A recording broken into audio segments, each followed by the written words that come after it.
What's up, y'all? It's TruthTiger, and I'm going to talk about how everything still feels off since COVID-19, and it really seems like COVID-19 caused the vibe to really shift in a negative way, and people just feel different, the environment feels different, the world feels different, and not in a good way, in a negative way. And I'm going to break it down because when something like COVID-19 happens, it's going to cause a lot of division. It's going to cause a lot of fear, stress, and anxiety. And not only that, but it's going to cause the powers that be, the authorities, to be able to assert and exert more control over the people. And it's going to allow the people to be, controlled more. And the thing is, a lot of this control is coming from the World Health Organization. It's coming from these international organizations. I think the UN might have been involved with some of this stuff as well. I'm not totally sure, but you have this thing where now you have a mask mandate. And not only is the government now going to force you to wear a mask and say, there's a new law now, you have to do this, it's going to cause people, individual people, to kind of these bossy, weird kind of people who are conformists and who love the system, who love the matrix. Now they get to go around and be bossy and say, hey, put your mask on. Yeah. So they can feel big and powerful and dominant because that's not who they actually are. But through the matrix and through the power of societal institutions, they get to take a little bit of that on and boss people around and go, hey, wear your mask. Hey, you get vaccinated. Hey, they get to do that. And, that kind of wakens up, and you get all these Karens and all these kind of people. I literally had a lady do that. I remember I was in the parking garage at an old place I lived at a while back, and, I was just having a little conversation with this random lady. And I'm like, man, it's a drag. I forgot my mask. I got to get back. And then she pulls her car back around and reverses and rolls down a window. I'm like, okay, this is about to be a weird Karen moment. She's like, you should know my aunt is immunocompromised or something. And I'm like, yeah, sure, whatever.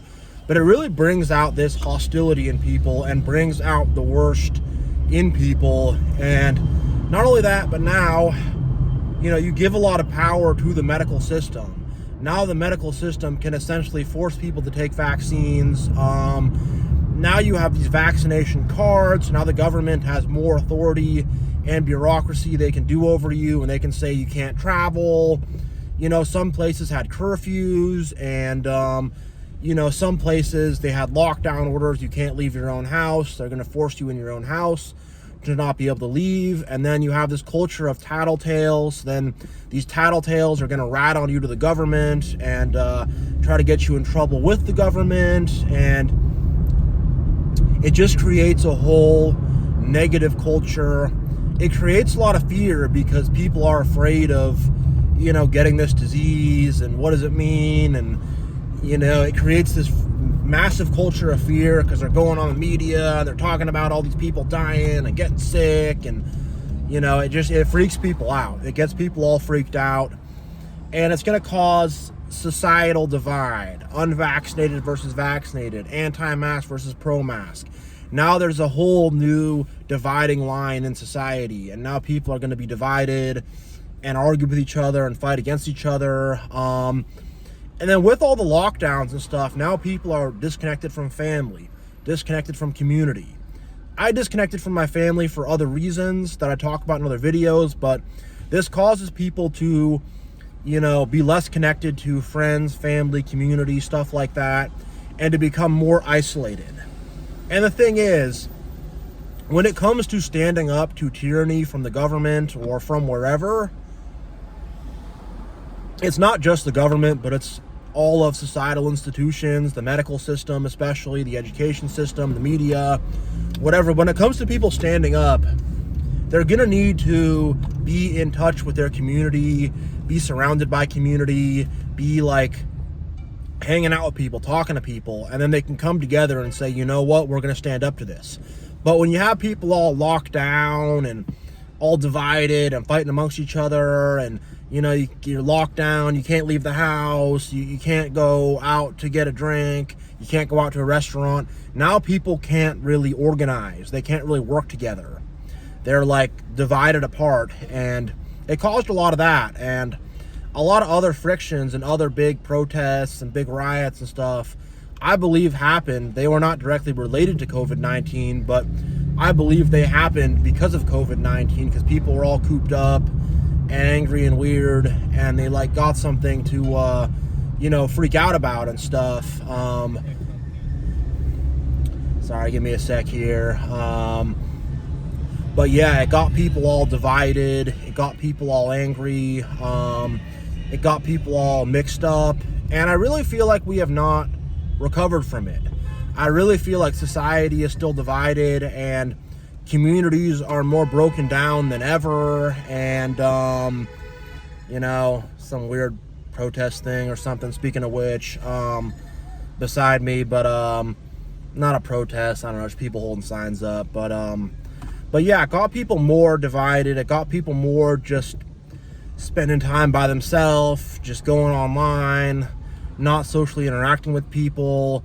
It got things all mixed up, and there's a generation of kids that had to grow up in this, and they're having to do Zoom classes and all this stuff. And the thing is, we already have a mental health crisis in our society, and something like that is just going to make mental health much worse. It's going to make people trapped in their head much more. It's going to make people much more tripped out. A lot of people are like germaphobes and hypochondriacs, so those kind of folks are going to really spiral out of control and are going to really, get crazy about this whole thing. And you could just tell that it caused tension and fear in society. You could tell that it got people more angry, more afraid, more tripped out, more hanging on by the edge of a thread. And we're still feeling that. We're still feeling the fallout of that. And the thing is, I think this made a permanent change in society, unfortunately. And things just still do not feel normal. People just don't feel normal. And you can feel that this made the collective consciousness go down. The collective morals and ethics go down. The collective love for one's fellow go down. You could see that all of that went down, and it was made less because of this COVID-19 thing that happened. And the thing about COVID-19 is, man, the whole thing is very dubious. The claim that that the government told us or the medical system told us, the claim that the Matrix told us was that there was a market and it had bats, and this is a disease that came from bats in China, and meanwhile, there's all these bioweapon laboratories right next door in that Wuhan province. So you're like, I wonder if one of the bioweapons got let out. And there's, I think that's what happened. I don't know what happened for sure at all. I have no idea, but, that kind of makes sense. And the thing we also need to consider is the elites, the people who run our society across all industries, across all spheres of power, be it politics, corporation, medical, whatever, so many of these spheres of power. The people across all these spheres of power, they go to the Epstein Island, they go to Diddy parties, they go to Bohemian Grove and burn effigies. They're weird, creepy people who are not trustworthy at all. At all. And they're very psychopathic. They're not good people. So with that logic applied, it could stand to reason. And again, I don't know this for sure at all. This is 100% speculation. It could stand to reason that they let this disease out on purpose. And there's a lot of things that they benefit from this. For one, the medical industry will make a lot of money off these vaccines, make a lot of money off the swabs. There's definitely a lot of profit to be made in a pandemic like this. You get to push things more toward tech things. You have work from home, which is kind of a positive, which came out of this, I guess. Many negatives, but And you can push toward a cultural shift where people are not as involved in community and are more just in the techno digital world. And, you know, not only that, but there's a lot of stuff coming out about the Epstein Island and stuff, so that this is a big distraction. It will cover things up. And it causes people to become more selfish, more like, I got to get mine, I got to survive, you know. It gets people more in a state where they're not trying to help each other out. And it gets people more afraid, and it makes people more easy to control. And it sets a precedent for more medical authoritarianism, to force people to do certain vaccines, force people to have more lockdowns, force people to do this and that, you know. It gives more of a precedent for authoritarianism because, hey, there's this dangerous disease, so therefore you have to do the quarantine, you have to do this, you have to do that. And it gets people in this societal conformity mode because there's a lot of people who, they're very matrixed out. They love the great beast of society. They love the matrix, they love the system, and they want to be, they're like the teacher's pet. And they want to tell on people, and they want to be the good little kid in class. So now you're going to have these people, they're going to want to really conform. I want to wear my mask, so I'm following the rules, and I'm good, and that makes me moral. When really morals and ethics is about treating others with love and kindness. They're not doing that, but there's a lot of people like that that really just want to conform, and they want to follow along, and they want to do what they're told. And then those kind of people get to be like, oh wow, they get to enable, and they get to wear the mask and do the vaccine, and they want to make a big celebration of it, you know. And then there's going to be division.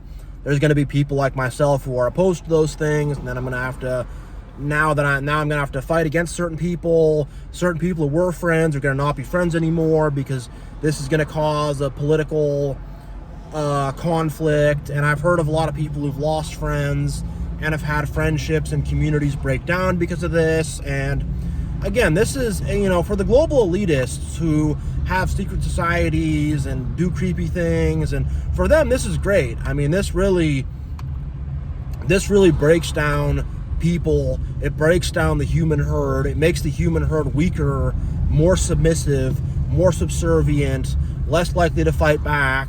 It gets us to be fighting amongst each other, while the elites and these occultists and these secret society people can just run amok and do whatever, you know. So that's really what I think is going on. Again, I can't prove this. This is just a notion. This is just a thought. This is speculation. I do not have hard evidence of this. But I think it tracks, and I think it definitely makes sense. And, you know, man, because I still see people wearing masks. It's now become a norm thing, and now I see people wearing masks still, and still kind of abiding by that stuff, because now they have this authoritarian, follow the rules, you know, do what you're told, go along with it programming in them, and now they feel like this is what they are supposed to do to be quote-unquote good people. So yeah, like, things are just weird now. And the thing also about wearing a mask, it's kind of funny. It's symbolic of not being able to be one's true self and to cover one's face up so you do not get to show your true identity. So if essentially you're just some nameless, faceless piece of glop in the herd. And it psychologically gives that effect where people really are become more of just a number and less of a person, more of just this another, you know, part of the amorphous glop of society, and not being their own individual.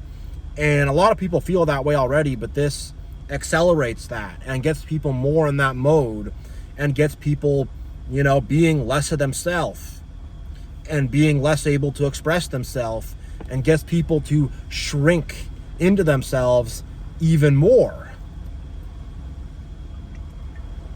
And you can still feel that effect, where people are now less friendly, less talkative. Like, just stuff I noticed, like pre-COVID, when I would go to the gym, I could start up conversations with random people about the ball game that's on, or whatever. I could just talk to some random people. Usually an older gentleman would usually be the type of guy I'd want to talk, or a retiree, but sometimes it'd be a young guy my age, sometimes a girl, whatever. But I gotta find that I gotta just get into these nice little chats, nice little conversations. Now people are less open to social interaction with others. And the thing is, a big thing with this COVID-19 was to get people to socially interact less, to be less friendly, less welcoming, to see that this other person, they could be infected with the disease and they could be a danger, you know? So it gets people in a mindset and in a mentality that they should not trust others, that they should keep others out, freeze others out, push others out. And it gets people into a moral zealousness that I talked about earlier, where I'm a good person, I wear my mask, I'm a good person, I social distance, I'm a good person, I get the vaccine, I'm good, I'm moral, I'm ethical, you know, I'm doing the ethics and morals that the government is telling me, that the great beast is telling me, so I'm a good person. And it just gets people in this weird, nasty mentality. It gets people to be Karens, like I talked about earlier, where they're gonna like go up to you and be all weird to you and start treating other people weird, and where they try to force other people to conform now. And man, it just made the whole world worse.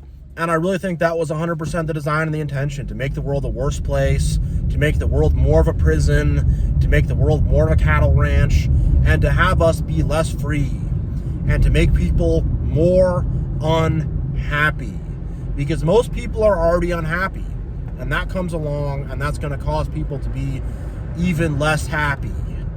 And to get people just so isolated, you know, people are very isolated and lonely. Very few people have like good friends anymore. And that's going to break that down even more. Break that down even further, to where now you can't even hang out with your friends anymore. And I really think society has not recovered. It hasn't recovered at all. And the thing is, now there could be some new variant or some new mutation or whatever, and they could just get this stuff going again. Get this lockdown thing going again. Get the mask thing going again. They could just go right back to it. And just, you know, it just makes us even more enslaved. Because we're already enslaved by this great beast of society. You know, society, we're not really free the way we say we are. Like, that's kind of an illusion. I mean, we are free in the sense that we're free, we have free will from God, but we have a lot of control by the government, by the media, by the education system, by the military-industrial complex, by the medical-industrial complex. And that's one final point I want to make is, you hear a lot of people talk about the military-industrial complex. Well, we learned about a new complex, the medical-industrial complex, and that gained a lot of power and authority. And, you know, that's a corrupt industry with all these crazy insurance companies. Medicine is way overpriced. I know they get to make a killing with this new vaccine, which was improperly tested, did not have proper clinical trials, had some mRNA, DNA altering thing. I don't know the exact science of it, but it had some kind of weird technology to it. And again, we're pretty much just forced to do it. You know, let's say you'll lose your job. Well, you'll lose this, you'll lose that, you know. So they just back us into a corner and force us to do it. And most people were fine with this. They enabled this. Most people were maybe too cowardly to stand up. I don't know, you know. I mean, honestly, I just kind of went along with it because I just didn't have the strength to fight back at that point in my life. I was battling against so much. But, you know, it just gives us another thing we have to submit to. Another thing we have to bow down to. And the thing is, it's wrapped in a false sense of care. Wrapped in a false sense of this is for the public safety. It's wrapped in all that stuff, but underneath it's a tool for control. Underneath it's a tool to bring down consciousness. And, you know, man, it's just like if you go out to a spot, go out to a restaurant, go out to a bar, it's not the same. Things are not the same. People just don't have fun the way they used to. People just don't hang out and have fun the way they used to before this pandemic, you know? People are not as loose. People are not as chill. People are more on edge, more angry, more anxious, you know? It really just lowered human consciousness by a lot. By a lot. And yeah, this COVID-19 thing, it was, nothing's been the same ever since. And things do not feel the same since then. Things feel more lonely, more dark, more divided, more angry. And man, I just kind of wanted to talk about this. I was thinking about it last night and decided to make a little video. So thank you all so much for watching. You all are amazing. Much love. God bless. And I will see you all next time.